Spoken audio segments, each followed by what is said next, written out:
Bonjour fidèles téléspectateurs de Vers Pâturage. Shalom à vous qui nous suivez de loin, de près sur les réseaux sociaux, sur toutes les plateformes sur lesquelles nous faisons passer cette émission. Nous vous disons merci de rester attachés à cette émission. Nous vous disons merci de rester encore nos fidèles téléspectateurs et nous vous croyons en bonne santé encore. Depuis ce matin, Dieu a renouvelé sa bonté et nous croyons qu'il y a une personne qui est née en ce jour et cette personne doit glorifier le Seigneur parce que chacun de nous a une mission sur la terre. Et je pense que si Dieu t'a gardé jusqu'en ce jour, c'est parce que tu as une mission aussi à accomplir sur la terre. Et nous pensons qu'avec sa bonté renouvelée, les choses ne peuvent que bien marcher pour nous autres parce que nous sommes ses enfants. Voilà pourquoi aujourd'hui encore nous sommes là devant vos petits écrans pour vous parler d'un thème aussi important. C'est vrai, ça fait beaucoup de jours qu'on ne s'est pas retrouvé encore. Évidemment, c'est à cause des missions évangéliques. Nous étions obligés d'aller ailleurs pour aller annoncer aussi la bonne nouvelle, pour travailler pour la gloire de ce Dieu. Évidemment, pour accomplir notre mission que Dieu nous a donnée sur cette terre des humains. Nous sommes là encore aujourd'hui pour vous bénir. Je ne suis pas seul. Vous savez que notre rendez-vous a toujours un invité ou plus. Mais aujourd'hui, nous avons une invitée, une personne qui nous est vraiment chère, qui vient de loin, un pasteur et un enfant de Dieu, une femme servante de l'Éternel qui est avec nous. Peut-être que pour vous, ça sera la première fois. Il y en a aussi qui l'ont déjà vu sur les réseaux sociaux. Évidemment, Dieu nous a fait cette grâce de la voir aujourd'hui sur notre plateau des rendez-vous. Et je vous souhaite un bon rendez-vous. Appelez déjà les voisins, les amis et connaissances et ceux qui sont encore dans leur chambre pour venir et suivre. Nous parlons aujourd'hui du lieu de la rencontre, du lieu de la rencontre. La rencontre avec qui? Nous le saurons avec notre invité qui est déjà sur ce plateau et que nous saluons déjà. Bonjour, pasteur. Bonjour, pasteur. Vous allez bien, pasteur? Je vais bien par la grâce de Dieu. En tout cas, nous sommes contents de vous avoir sur notre plateau des rendez-vous de Vers Pâturage. Le plaisir est vraiment partagé. C'est une joie d'être avec vous aujourd'hui. Amen. Et nous croyons que ça ne sera pas la dernière fois. Amen. Amen. Okay. On reviendra. Amen. Donc, pasteur Fatima, elle s'appelle pasteur Fatima Kazinga. Pasteur Fatima Kazinga. Je n'ai pas massacré le nom, j'espère. Gloire à Dieu. Donc, le thème d'aujourd'hui, nous avons dit, c'est le lieu de la rencontre. Pasteur, pourquoi le lieu de la rencontre? Alors, le lieu de la rencontre, déjà j'ai béni le Seigneur parce que le nom de l'émission c'est Rendez-vous. Donc je bénis Dieu déjà pour ça. Hein.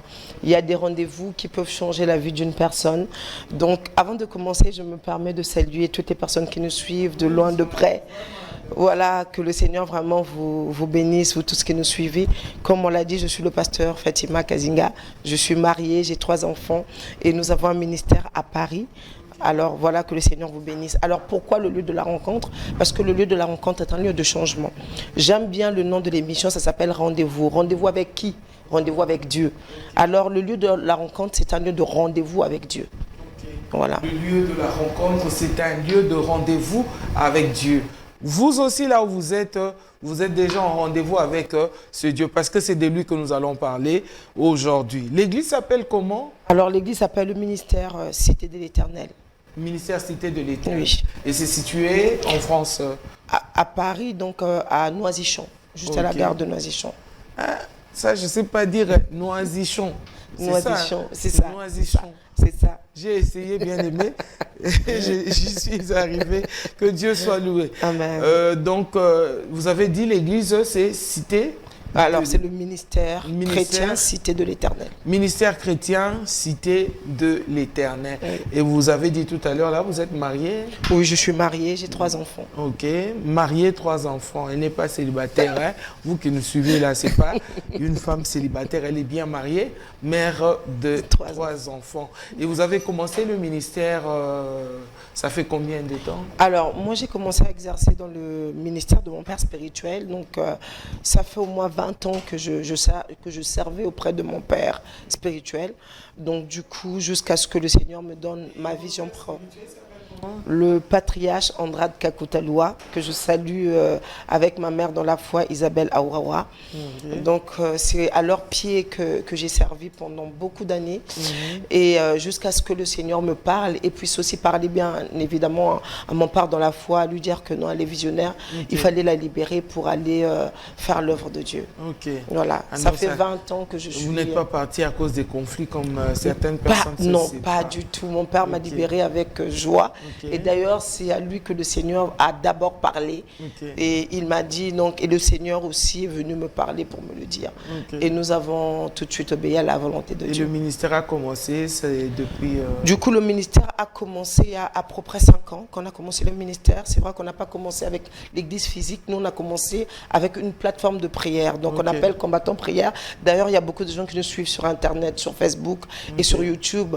Donc, c'est une plateforme là où nous poussons les gens à rester dans la prière, là où vraiment, on appelle ça une maternité de prière. Nous accouchons avec le Saint-Esprit, les hommes et les femmes de prière, et aussi c'est un centre de réanimation, vraiment pour réanimer la vie de prière de toutes ces personnes qui ont perdu la vie de prière. Donc le ministère a commencé vraiment avec Combattant Prière, cette plateforme qui est aussi téléphonique, pas seulement sur Facebook, mais des conférences téléphoniques de prière, là où les gens du monde entier se connectent et prient et restent dans la chaleur de la prière. Donc c'est des plénières, c'est toute la journée, on prie 4 fois par jour. Les gens se connectent même à partir du travail, de la maison. Donc tous les endroits là où ils peuvent être. Donc on a commencé avec ce ministère-là. Et après, nous avons commencé avec l'église physique. Et alors, puisque vous parlez du lieu de la rencontre, comment est-ce que vous avez rencontré le Seigneur? Alors moi, j'ai rencontré le Seigneur, j'avais 7 ans. Quand j'avais moins de 7 ans, j'avais fait un rêve. J'avais fait un rêve, j'avais vu Jésus dans mon rêve. Et, en fait, j'avais vu une personne qui était habillée en tout blanc et une lumière forte que je ne pouvais pas regarder. Je ne pouvais pas fixer de regard. C'était très dur pour moi. Alors je disais à la personne, disparaît, pars, parce que c'était difficile à le fixer. Donc à partir de ça, ça trottait dans ma tête jusqu'à le Seigneur va me faire grâce. Une fois, je vais aller en vacances auprès de ma mère parce que je n'avais pas grandi avec elle. J'étais juste allée en vacances et là, le Seigneur, en fait, avait fait qu'il y avait Renard Bonke qui était passé là où ma mère habitait. Du coup, qui a évangélisé ma mère parce qu'elle était aussi dans des problèmes. Ça, ou... Non, c'était pas Kinshasa. J'étais allée en vacances au Congo-Brazzaville. Et du coup, c'est en ce lieu-là, quand je suis allée là-bas en vacances, elle avait des problèmes dans son foyer. D'ailleurs, je pense que son témoignage bénira quelqu'un ce soir, aujourd'hui. Du coup, elle avait des problèmes dans son foyer et Dieu a fait une rencontre. Il a permis qu'un homme de Dieu, Renard Bonke, quitte là où il était pour aller au Congo-Brazzaville, l'a évangélisé. Et là, vraiment, ma mère a fait une rencontre avec Dieu. Et cette rencontre a permis aussi que moi, je puisse comprendre ce qui s'était passé dans mon rêve.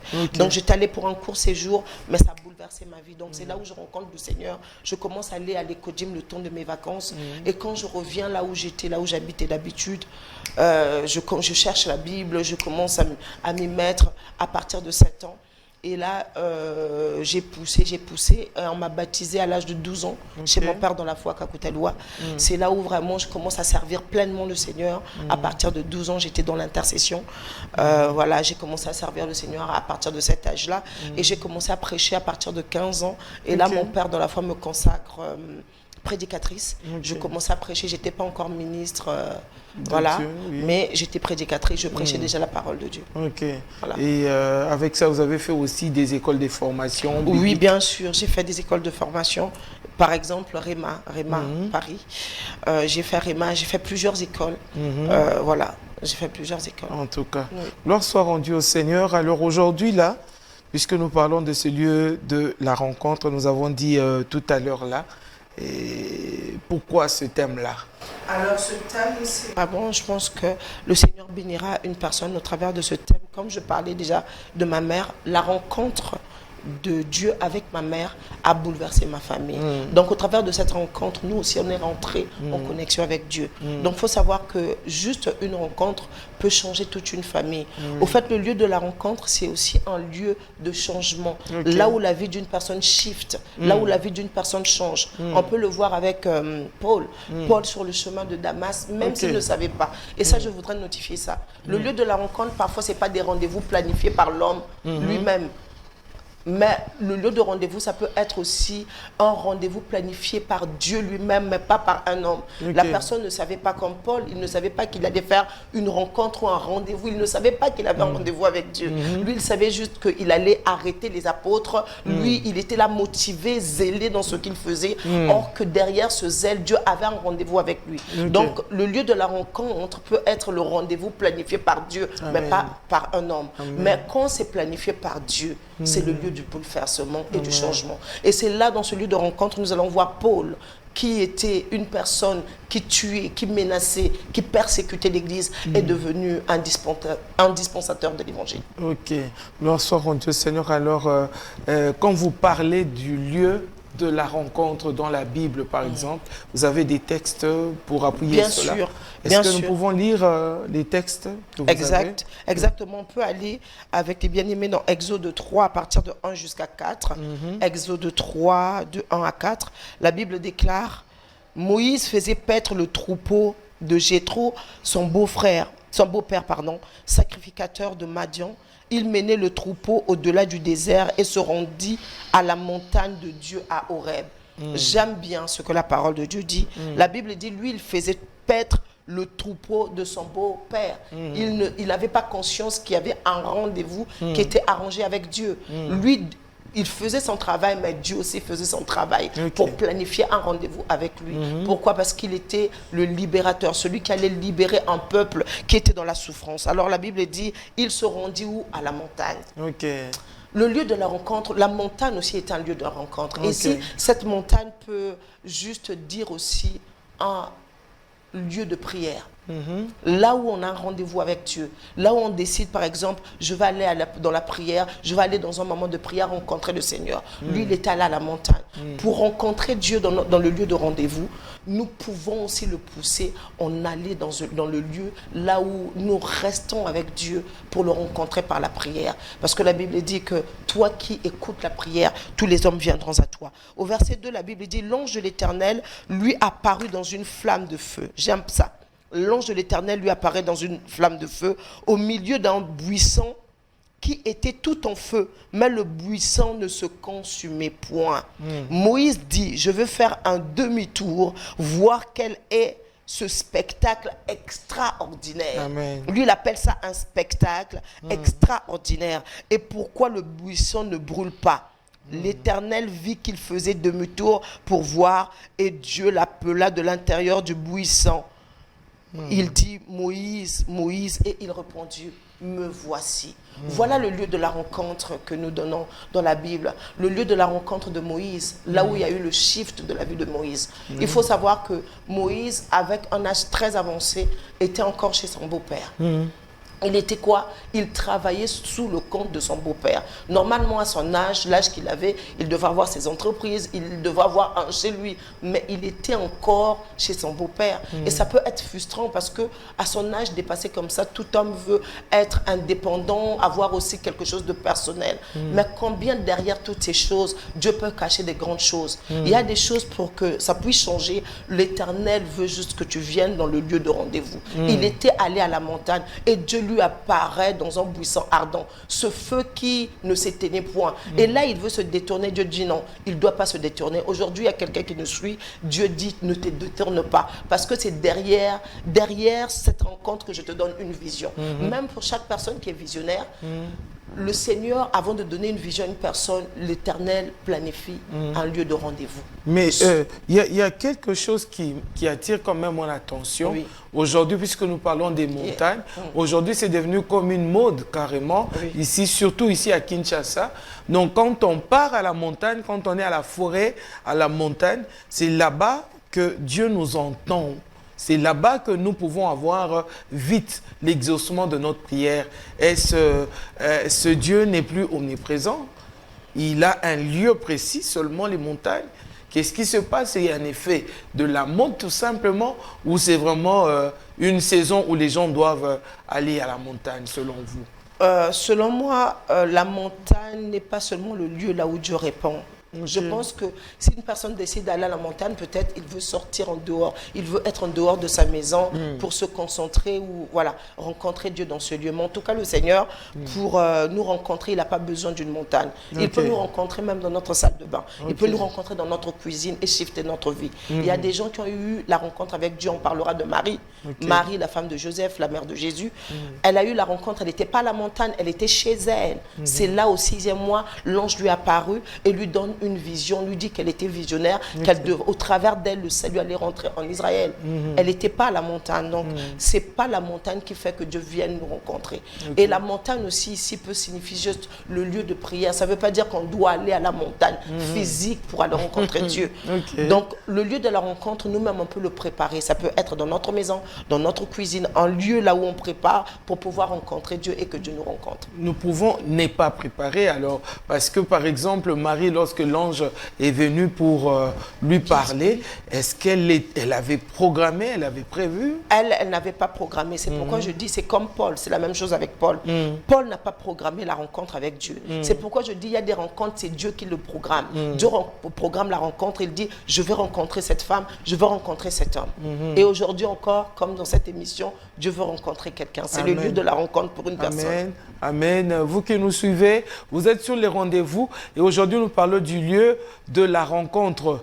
Ça peut être ton lieu de la rencontre aujourd'hui. Le Seigneur peut te rencontrer au travers de cette émission, au travers de sa servante qui nous parle aujourd'hui évidemment de ce thème-là sur le lieu de la rencontre. Pasteur, il y a un autre texte que vous avez prévu, à part celui d'Exode. Oui, nous allons aller dans Jean 4.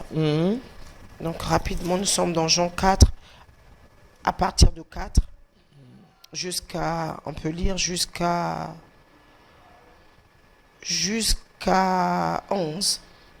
La Bible dit, or il fallait qu'il traverse la Samarie. Il arriva donc dans une ville de Samarie nommée Sichar, près du champ que Jacob avait donné à Joseph son fils. Là se trouvait le puits de Jacob. Jésus, fatigué du voyage, était assis au bord du puits. C'était environ la 6e heure. Une femme de Samarie vint puiser de l'eau. Jésus lui dit, donne-moi à boire. Voilà, pasteur, le lieu de la rencontre pour cette femme. La Bible dit que Jésus passe, et j'aime ça. Il fallait qu'il traverse la Samarie. Il y a des moments, ça c'est Dieu qui avait programmé. Il a programmé que non, il faut que je rencontre cette femme. Il passait. Et aujourd'hui encore, l'Éternel est en train de passer au travers de cette émission pour rencontrer une femme qui nous suit et pour rencontrer un homme qui nous suit. Mais cette femme aussi n'avait pas programmé la rencontre, en fait. Je répète encore, il y a des rencontres que nous ne programmons pas, mais c'est des rencontres qui sont divinement programmées par notre Créateur. Donc la dame, elle va pour puiser de l'eau, pour faire sa provision. Mais Dieu avait la provision pour elle. C'est pourquoi la Bible dit dans Jérémie 29, 11, « J'ai pour vous des projets de bonheur et non de malheur. » Je veux dire à quelqu'un que Dieu a pour toi des projets de bonheur. Il a pour toi des projets de rencontre, le lieu de la rencontre. Alors on continue, il dit, « Car ses disciples étaient allés à la ville pour acheter des vivres. » La femme samaritaine lui dit, « Comment toi qui es juif me demandes-tu à boire ? À moi qui suis une Samaritaine. » Les Juifs, en effet, n'ont pas de relation avec les Samaritains. Jésus lui répondit, si tu connaissais le don de Dieu, qui est celui qui te dit, donne-moi à boire? C'est toi qui lui aurais demandé à boire et il t'aurait donné de l'eau vive. Ce que j'aime avec le lieu de la rencontre, c'est un lieu là où nous apprenons à connaître en profondeur notre Dieu. Parce que Moïse, au fait, dans le lieu de la rencontre, c'est là où il a vraiment eu l'expérience, c'est là où il a découvert même qui était vraiment Dieu. C'est là où il a découvert sa mission. Le lieu de la rencontre nous permet de découvrir notre identité et de découvrir aussi qui est celui qui nous appelle. Alors le lieu de la rencontre est un lieu primordial. Alléluia. C'est là où vous allez voir que cette femme samaritaine, Jésus lui dit, si tu connaissais celui qui te demande de l'eau, tu auras toi-même donné. Parce que lui, ce qu'il a à te donner, c'est quelque chose qui ne périt pas, qui n'est pas périssable. C'est quelque chose qui apporte la vie éternelle. Le lieu de la rencontre est un lieu là où nous avons la connaissance. Parce que la Bible dit encore, mon peuple périt parce qu'il lui manque la connaissance. Le lieu de la rencontre, c'est un lieu que là où tu es en bas, l'Éternel en haut te donne, tu reçois. C'est un lieu de réception des choses qui viennent d'en haut et des choses surnaturelles. Alléluia. Et là, cette femme comprend qu'il y a quelque chose qui se passe. C'est un lieu de rencontre. Pour ne pas trop lire, vu le temps, je vais continuer. Cette femme était allée puiser de l'eau. Mais même elle allait dans une heure qui n'était pas convenable. Ce que je me demande, pourquoi elle était toute seule au puits. Elle a choisi l'heure parce que sa réputation déjà dans le quartier n'était pas apparemment bonne. Elle avait eu beaucoup d'hommes qui sont passés avec elle. Et les hommes qui allaient avec elle, qui l'a lâchée. Ce que j'ai compris avec cette femme, c'est qu'elle était à la recherche de l'amour. Et ce qu'elle ne comprenait pas, que le vide qui est en elle allait juste être comblé avec une rencontre. Quelle rencontre? Pas n'importe quelle rencontre. Une rencontre divine. Une rencontre de Dieu. C'est celle qui allait shifter sa vie. Elle a rencontré plusieurs hommes, mais qui n'ont pas changé sa vie. À chaque fois qu'elle rencontrait, il y avait encore la soif qui se rajoutait. C'est là où Dieu va lui dire que, au fait, le vide que tu ressens là, il y a beaucoup de gens que nous voyons, même plusieurs filles, qui sont là à changer de copains, à changer des fiancés, à changer des hommes, parce que se dire celui-là n'est pas bon, celui-là n'est pas bon. Le problème, c'est que nous avons besoin de rencontrer le Créateur. Quand nous faisons cette réelle rencontre, tout change, nous devenons plus les mêmes personnes. Et tu n'as pas besoin même des choses de ce monde, en fait. Tu te dis que ce que je reçois de Dieu peut me combler dans tout ce qui existe sur la terre. Et c'est là où cette dame le comprendra. Et c'est là même qu'elle va rentrer dans sa mission divine. La Bible dit que quand elle est sortie de là, oh my God. Elle sort de là, on est au verset 28. La Bible dit, la femme laissa donc sa cruche et s'en alla dans la ville et dit aux gens, venez voir un homme qui m'a dit tout ce que j'ai fait. Ne sera-t-il pas le Christ? Ils sortirent de la ville et vinrent vers lui. Elle est devenue ambassadrice de Christ. Elle est devenue celle qui annonce la parole. Elle a compris qu'elle traînait juste à chercher l'amour des hommes, l'amour des copains, mais ça ne l'a pas comblé. Il faut une rencontre. Je veux dire à un homme, tu as eu peut-être beaucoup de déceptions et tu es là, tu souffres, tu as des blessures intérieures parce que ce que tu veux, toi, c'est rencontrer les hommes. Dieu veut te dire, rencontre-moi parce que je suis celui qui guérit tes plaies. Je suis celui qui te donne ce qui te manque. Je suis ce qui te manque. Au fait, ce qui te manque, c'est Dieu. Et tu as besoin de cette rencontre pour que tout puisse changer dans ta vie. Quand cette dame a fait la rencontre, Dieu lui a dit, d'ailleurs, celui que tu as, c'est même pas le tien. Elle a compris, non. Donc Jésus-Christ voulait devenir le 7e mari. Donc Jésus-Christ est déjà l'époux par excellence qui avait donné, qui a donné la dot pour chacun de nous à la croix. C'est l'époux par excellence. Jésus-Christ voulait lui dire, Matthieu 6, 33. Cherche premièrement le royaume des cieux et le reste sera donné par-dessus tout. Ok. Alors, est-ce que, pasteur, on doit avoir une prière bien précise pour rencontre? C'est vrai, on en a parlé déjà, c'est pas on se prépare pour cette rencontre avec Dieu, c'est pas on programme quelque chose pour rencontrer ce Dieu, mais est-ce qu'il y a une prière précise? Peut-être qu'on va dire que cette femme avait prié en amont. Peut-être que Moïse aussi, il était en quête de rencontrer ce vrai Dieu. On ne sait jamais. Est-ce qu'il faut avoir une prière précise pour rencontrer Dieu? Est-ce qu'il y a des lieux bien précis? C'est vrai, on a parlé aussi des montagnes et ainsi de suite. Est-ce qu'il y a des lieux précis selon vous, selon votre compréhension de la rencontre? Est-ce qu'il y a des lieux précis ou une prière précise pour rencontrer Dieu?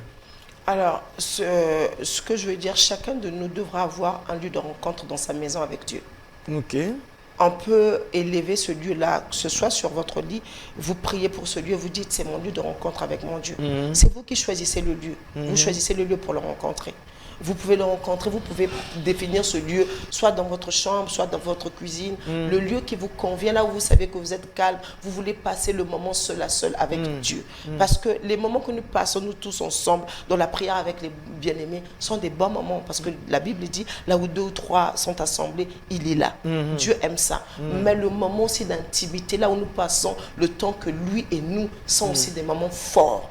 Alors, pour ce lieu de rencontre, nous pouvons le programmer. Oui, nous pouvons le programmer et placer un endroit, dans n'importe quel endroit. Ça peut être aussi dans notre voiture. Une personne qui passe beaucoup de temps au travail et qui va dire, moi, j'ai pas le temps de rencontrer Dieu. C'est faux. Dieu va te dire, quand tu es au volant, tu fais le long trajet pour aller de ta maison à ton travail. Tu peux consacrer ta voiture comme un lieu de rencontre de Dieu. Parce que la rencontre avec Dieu peut être définie en deux. Dieu peut décider de nous rencontrer, lui il décide, il place un rendez-vous avec nous. Mais nous aussi, nous pouvons planifier par contre des rendez-vous pour le rencontrer. Dans quel sens je veux le dire? Dans le sens où je dis que je programme un endroit, je vais rencontrer le Seigneur. On peut le faire. Mais ce que je veux dire, c'est en prière. En prière, là je parle de la prière. On le rencontre dans la prière, dans notre moment d'intimité ou dans la méditation de la parole de Dieu. Voilà, le Seigneur peut le programmer, mais nous aussi on peut le programmer. Et les lieux, c'est pas des lieux où, non, ça doit être à la montagne, ça doit être à l'église. Non, l'église c'est bien, la montagne c'est bien, c'est pas des mauvaises choses. Mais on peut aussi programmer dans n'importe quel lieu, là où on trouve que c'est convenable, je suis connecté, là où vraiment le Seigneur peut me parler, je peux parler à Dieu. Ok, Voilà. donc comprenez bien aimé dans le Seigneur qu'on peut créer nous-mêmes aussi des endroits bien précis dans lesquels nous pouvons rencontrer notre Dieu, c'est-à-dire dans la prière et aussi dans la méditation de la parole de Dieu. Mais est-ce que, pasteur, est-ce qu'il y a des gens qui ont rencontré Dieu mais qui n'ont pas su que c'était le moment de la rencontre? Oui, on peut être ignorant de cela. On peut être ignorant, c'est pourquoi la Bible dit que mon peuple périt parce que lui manque la connaissance. Il y a des gens qui ont raté la visitation de Dieu. Dieu était venu, ils étaient distraits et ils ont raté cette visitation de Dieu. En tout cas, je suis en train de prier pour une personne qui nous suit, que tu puisses saisir les opportunités. Il y a des moments, pasteur, là où Dieu, je ne sais pas si ça vous est arrivé, en tout cas, moi, ça m'arrive. Il y a des moments, par exemple, j'ai fini de travailler, je suis fatiguée, je veux dormir, et le Saint-Esprit m'en empêche. Il m'en empêche. Mais quand je vous dis il m'en empêche, c'est comme si même je deviendrais folle. Il me dit non, tu dois aller dans la prière. Il est 1 heure, 2 heures passées et Dieu m'appelle à aller en intimité avec lui. Vous voyez, Dieu m'appelle dans un lieu de rendez-vous. Alors moi, je dois être sensible à Dieu pour comprendre qu'en ce moment-là, Dieu veut que je puisse aller dans le lieu de la rencontre. Mais si je suis insensible au Saint-Esprit, je peux rater cette opportunité-là. Parce que je rappelle encore, le lieu de la rencontre est un lieu de changement et de bouleversement de vie. Comme Moïse a rencontré Dieu, il n'était plus la même personne. Lui qui avait fui l'Égypte, il a fui. Moïse avait fui. Il avait peur que le pharaon puisse le tuer. Mais quand il allait au lieu de la rencontre, la Bible déclare qu'il n'avait plus peur. Dieu lui a dit, qu'est-ce que tu as dans ta main? Il a dit, j'ai un bâton. Le même bâton que les gens négligeaient. Le même bâton que lui-même négligeait. Le même bâton, Dieu l'a valorisé. Je veux dire à quelqu'un, il y a des choses qui sont en toi, même les gens qui sont autour de toi, ne donnent pas de la valeur. Aussi, les gens qui étaient avec Moïse pouvaient savoir que le simple bâton que les gens négligeaient, c'était le bâton qui allait avaler les serpents du pharaon. Ils allaient peut-être le prendre et le décorer. Il y a des gens, les talents sont négligés. Ce que je te dis, va au lieu de la rencontre. Et c'est le lieu là où le Seigneur va bouleverser ta vie et faire des choses extraordinaires. Comprenez bien, aimé, que toute insomnie n'est pas maladie, n'est pas démoniaque, n'est pas sorcellerie. Ça peut être un appel à la rencontre de ton Dieu, à la rencontre de ton Seigneur, à la rencontre de ton bonheur, à la rencontre de ces projets que Dieu avait déjà planifiés pour toi. Pasteur, est-ce qu'il est permis à tout le monde, n'importe qui, d'aller rencontrer Dieu? Dieu nous appelle, nous tous. Il veut qu'on lui rencontre, quel que soit l'état de nos vies, même si on était dans le péché. Au contraire, quand on vient, lui, il est lumière. Donc, même si on était dans le ténèbre, au fait, la lumière domine toujours. Ce qui veut dire, il a dit même, venez à moi, vous tous qui êtes chargés, fatigués. Même si on est fatigué, chargé par nos péchés, par nos erreurs, il veut que nous venions au lieu de rencontre. C'est là où il change nos vies. Dieu appelle tout le monde. Il nous appelle tels que nous étions. Quand il appelait Moïse, il l'appelait même avec ses faiblesses. Même Moïse ne croyait pas en lui. La Bible dit qu'il a dit, non, non, moi je parle mal, moi je bégaye. Le bégaiement de Moïse peut signifier peut-être le bégaiement d'une personne, peut-être dans les faiblesses, d'une manière à l'autre. Mais Dieu dit, écoute, je crois en toi, tu vas faire cette mission, tu peux te relever. Tout le monde peut venir au lieu de rencontre pour que le Seigneur puisse nous faire entrer dans notre destinée. Même ceux qui sont sorciers, qui sont magiciens, ils peuvent venir. Qui sont dans l'occultisme, toutes ces personnes peuvent venir à Dieu. Toutes ces personnes peuvent venir à Dieu. Dieu leur attend au lieu de rencontre. Je répète encore, quand Paul est venu au lieu de rencontre, il était seul. Seul un meurtrier. Donc je ne sais pas, peut-être que vous me suivez, bien aimé, vous êtes meurtrier, on vous a condamné, l'État vous a condamné. Mais Dieu ne vous condamne pas, il dit venez tel que vous êtes au lieu de la rencontre. Et c'est là où je change votre nom. Vous passez de Saul à Paul et vous devenez un serviteur, un instrument de Dieu puissant. Alors, quand nous regardons, par exemple, le cas de la Samaritaine, elle a rencontré Jésus au puits. Oui. Et Moïse, dans le buisson ardent, il a entendu la voix de Dieu qui l'appelait et qui lui a donné une mission à accomplir. Oui. J'aimerais savoir, selon vous, pasteur, quels sont les éléments qui permettent à ce que Dieu vienne vers nous pour nous rencontrer. Yes. Alors, les éléments qui peuvent nous permettre, c'est quoi? C'est déjà la soif. Quand une personne a soif. Parce que je veux dire à une personne, je vais encore expliquer par rapport à Paul. Il y a des gens qui voient que non, Dieu a choisi Paul. Mais ce que le Seigneur avait vu dans Paul, c'était la soif. Le problème de Paul, c'est que lui, là où il a grandi, il avait eu un certain enseignement. On ne lui avait jamais parlé de Jésus. Donc, Paul était sûr qu'il ne combattait pas Dieu. Paul, il se disait qu'il était pour Dieu. Donc, il était zélé dans les choses de Dieu. Comme, je ne vais pas citer, il y a des gens qui prient dans certains endroits et se disent que non, moi, ce que je fais, c'est ça. C'est pour la gloire de Dieu. C'est pour la gloire de Dieu. Mais il n'y a pas la gloire de Dieu dedans. Okay. Mais Dieu les aime parce que Dieu voit leur motivation. Ces gens-là n'ont pas encore vraiment rencontré la vérité et donc, ils n'ont pas changé parce qu'ils ont ne tient pas compte du temps de l'ignorance. Voilà, ils sont dans l'ignorance. Ils sont dans l'ignorance. Et je rappelle à quelqu'un que le lieu de la rencontre permet de faire sauter notre ignorance. La rencontre avec Dieu. Paul était ignorant. C'est là où, quand le voile tombe, il dit « Waouh, j'étais loin ». Mais malgré qu'il était un meurtrier, Dieu n'a pas refusé la rencontre avec lui. Donc, peu importe qui on est, Dieu vient à nous et Dieu accepte que nous venons à lui. Mais l'élément déclencheur peut être cette soif, ce zèle. Il y a des gens, même s'ils sont païens, mais on voit par exemple, c'est des gens qui ont l'amour, la courtoisie, ils ont bon cœur. Voilà, ils ont la soif, ils ont l'amour pour les gens, ils aident des gens. Il y a toujours quelque chose que Dieu voit en nous. Ce petit truc, cette petite flamme que Dieu détecte et le Seigneur le remplit encore à nouveau. Quand vous avez la soif, ça attire Dieu. Donc on va dire que la soif, c'est l'élément principal. C'est l'élément principal. Mais il y en a qui n'ont pas eu soif, qui n'ont pas désiré cela. C'est pourquoi je dis, ceux qui n'ont pas désiré cela, Dieu les a rencontrés. Mais assurément, le Seigneur savait, par exemple, on va aller à la femme samaritaine. Cette femme-là, elle avait soif. Elle avait une soif. Mais le problème, sa soif était mal canalisée. N'avait pas localisé, voilà. Exactement. Et là, le Seigneur voit et dit non, je ne peux pas la laisser périr. Parce que la Bible dit, il a tant aimé le monde qu'il a envoyé son Fils unique afin qu'il ne périsse pas, mais qu'on ait la vie éternelle. Dieu connaît le cœur de tout un chacun. Il ne voit pas voir ce frère et cette sœur périr. Il voit déjà que cette personne a une soif, mais cette soif-là peut-être n'est pas bien canalisée dans le bon sens. Et Dieu dit, je vais à la rencontre pour pouvoir canaliser la personne dans sa destinée. Il faut qu'il y ait la soif. Nous voyons aussi Dieu venir à la rencontre de Gédéon, par exemple, dans la Bible. Mais à un moment donné, je dois faire attendre Dieu. Il est parti. Est-ce que Dieu peut nous attendre aussi le temps qu'on puisse se débarrasser de certaines choses? On dit à Dieu, oui, je crois en toi, mais donne-moi un peu de temps. Il peut patienter comme ça, attendre. Dieu est un Dieu patient. Est un Dieu patient, mais ce que je veux dire à une personne qui nous suit, quand Dieu nous appelle, ne tarde pas. Accepte. Parce que même la Bible dit que nous ne savons pas l'heure à laquelle Jésus-Christ reviendra. Aujourd'hui, il y a tous les signaux dans le monde qui nous indiquent que Jésus revient bientôt. Amen. On commence à voir des choses qu'on n'avait jamais vues dans le monde. Par exemple, actuellement en France, il y a la pénurie de l'essence. Les gens font la queue de 3 heures pour pouvoir avoir de l'essence. C'est un exemple que je suis en train de donner. Nous avons eu le Covid, nous avons aujourd'hui l'inflation extraordinaire dans le monde entier. Alors quand le Seigneur nous appelle, je veux dire à quelqu'un, n'attends pas. Viens, dépêche-toi et dis oui. Amen. Bien que notre Dieu soit un Dieu patient, qu'il soit toujours derrière nous. Et pourquoi tu as besoin des hommes, maman?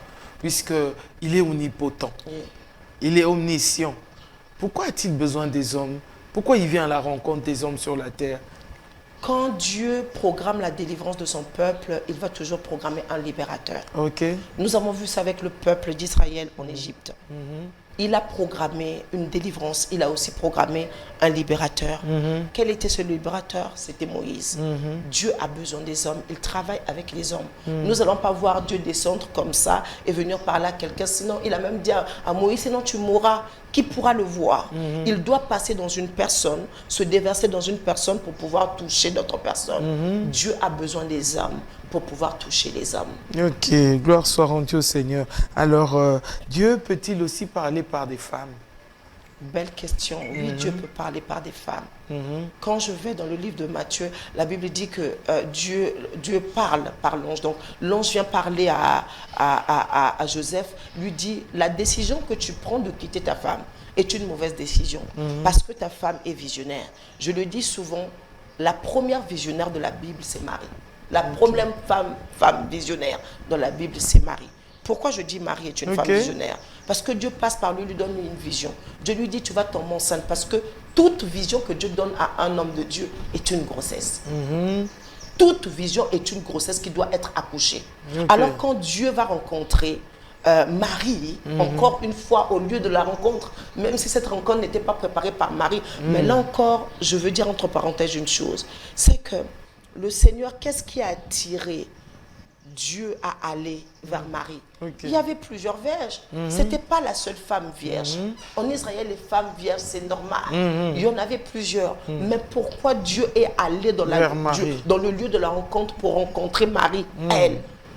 Pourquoi? Parce que Dieu avait vu le cœur de Marie. Il y a des choses qui activent que Dieu vienne nous rencontrer par rapport à l'état de notre cœur. Quand tu as un cœur qui est bien disposé, tu as un cœur qui est bon, tu as un cœur qui recherche Dieu, il y a quelque chose qui se passe. Le cœur de Marie était différent de toutes les femmes vierges de son époque. Alors je reviens sur ceci. Dieu peut utiliser les femmes dans la prédication et dans le ministère. Dieu a utilisé Marie, lui a donné une vision et a fait d'elle la première visionnaire dans le Nouveau Testament. Elle est la première visionnaire. Et là, Dieu va parler à son mari dans le livre de Matthieu. Dieu dit, ne quitte pas parce que son mari a voulu la quitter. Dieu dit, ne la quitte pas. Elle a une vision. C'est par elle que nous allons accoucher le salut en Israël. Une femme peut devenir le salut dans sa nation. Alors, j'ai envie de parler à une femme. Ne vous découragez pas. Je sais qu'il y a beaucoup de gens qui ne croient pas au ministère de la femme. Et même ceux qui pensent croire au ministère de la femme, leur négligent et leur mettent à l'écart en disant que qu'est-ce qu'il y a de bon qui peut sortir de la bouche d'une femme. J'aime encore Marie de Magdala. La Bible déclare, alors que tous les hommes étaient restés à la maison pour dormir, elle a dit, je vais me lever. Je vais me lever. Je vais aller au lieu de la rencontre. Quel lieu de la rencontre? C'est là où on avait déposé le corps de Jésus-Christ. Elle se pose des questions avec Marie, mère de Jésus. Elle dit, mais comment on va faire? Qui va nous rouler la pierre? Qui va nous rouler la pierre?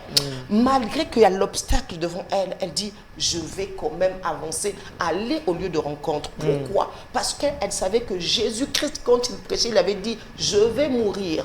Premier jour, deuxième jour, mais le troisième jour, je vais ressusciter.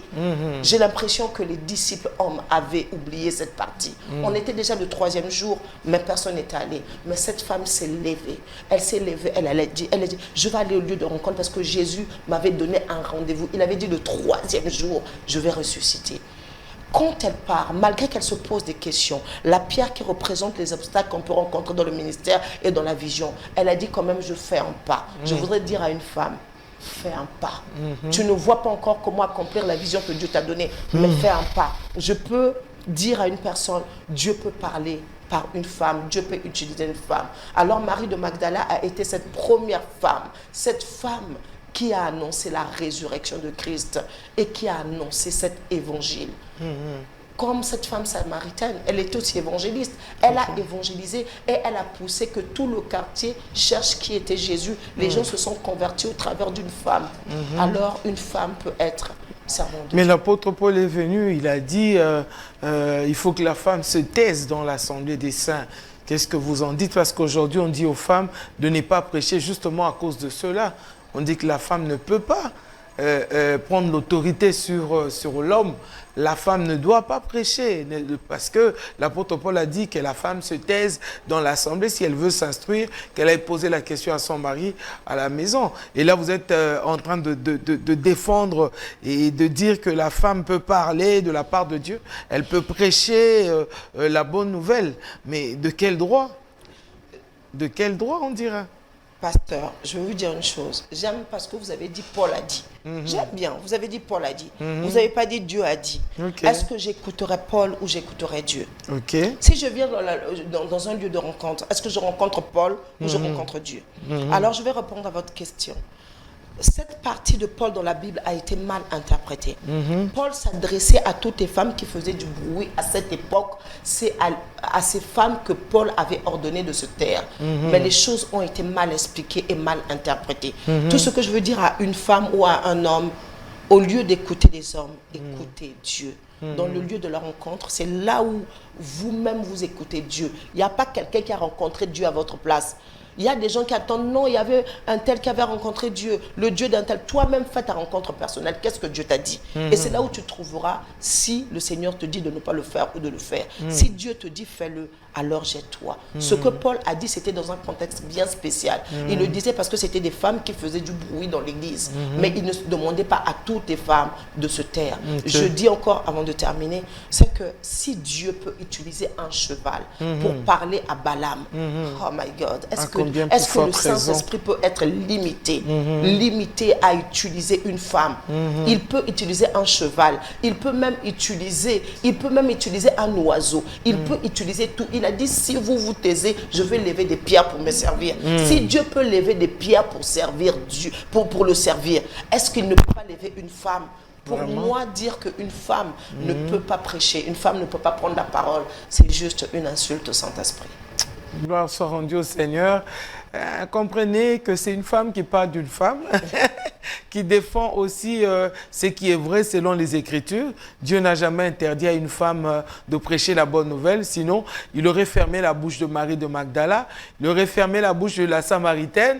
Il ne l'a pas fait, il a laissé à ce que la parole ou l'évangile soit annoncé par les femmes aussi. Donc ce Dieu qui est le même hier, aujourd'hui et éternellement, c'est ce Dieu-là qui te permet à toi, femme qui nous suit aujourd'hui, Dieu ne t'a pas demandé de te taire. Dieu ne t'a pas demandé de ne pas annoncer la bonne nouvelle du royaume des cieux. Pasteur, nous sommes arrivés vraiment à la fin de notre émission. Et c'est vrai que le temps passe vite et la télévision, c'est aussi le temps en même temps. Donc, nous voulons savoir si vous avez des programmes en vue ici à Kinshasa, des organisations ou alors chez vous là-bas en France. Alors là, je rentre déjà en France, donc j'avais eu beaucoup de programmes, mais là je rentre déjà en France. Donc j'ai des programmes bien sûr en France, j'ai des programmes qui vont commencer, des activités qui commencent déjà là en octobre. Voilà. C'est en France. En tout cas, ici, j'ai plus d'activité vraiment. Ok. Est-ce que vous pouvez faire appel à quelqu'un pour qu'il fasse aussi sa rencontre personnelle avec le Seigneur? Alors, je voudrais parler à chaque personne qui me suit. Je pense que si le Seigneur a permis que tu tombes sur cette chaîne, que tu tombes sur cette émission, c'est que c'est un lieu de rendez-vous pour toi, un lieu de rencontre. Alors, je suis en train d'inviter chaque personne qui me suit de venir au Seigneur. Peut-être que tu n'as pas encore accepté Jésus-Christ comme ton Seigneur et Sauveur. C'est le moment d'accepter Jésus. C'est le moment de le recevoir. Parce que si tu ne le reçois pas, où iras-tu le dernier jour? Je voudrais aussi appeler toutes ces personnes qui ont rétrogradé, surtout avec le Covid. Les gens étaient à la maison, la foi a peut-être baissé. Je voudrais dire, relève-toi encore, le Seigneur t'attend. Dieu t'attend. Il ne te condamne pas, il ne te juge pas. Il t'aime. Chaque personne qui me suit, sachez que le Seigneur vous aime et le Seigneur veut que vous reveniez à lui. Est-ce que nous pouvons prier pour une personne qui veut rencontrer le Seigneur? Est-ce que tu peux juste répéter cette prière avec moi? Nous vous donnons l'occasion en ce moment de recevoir Jésus-Christ et Jésus-Christ veut faire de vous enfants de Dieu. Est-ce que vous pouvez répéter cette prière avec moi? Seigneur Jésus-Christ, je t'accepte comme mon Seigneur et mon Sauveur personnel. Je te prie de me pardonner de tous mes péchés, que tes compassions soient sur moi, que ton sang me purifie corps, âme et esprit. J'accepte de me soumettre à toi totalement, que tu sois le Seigneur et le Maître de ma vie. À partir de maintenant, je te laisse le volant de ma vie. Je te dis merci de faire de moi enfant de Dieu et je rentre dans ton alliance, dans le nom de Jésus-Christ. Amen. Amen. Merci beaucoup, Pasteur Fatima. Nous croyons que nous aurons encore l'occasion de vous recevoir sur ce plateau de rendez-vous. Alors, nous vous fixons ce rendez-vous au futur, selon la volonté de notre Dieu. Merci à vous, fidèles téléspectateurs. Nous sommes arrivés pratiquement à la fin de notre émission, de notre rendez-vous d'aujourd'hui. Et nous osons croire que vous avez été abondamment et richement bénis par cette intervention de notre pasteur Fatima Kazinga. Voilà. J'ai toujours tendance à inverser Kazinga. Je voulais dire Kizinga. Donc, nous avons été bénis avec le pasteur Kazinga qui nous est venu de la France, plus précisément de Paris. Mais que Dieu vous bénisse. Nous allons nous retrouver à la prochaine occasion. Entre-temps, gardez votre sourire. Jésus-Christ est toujours vivant.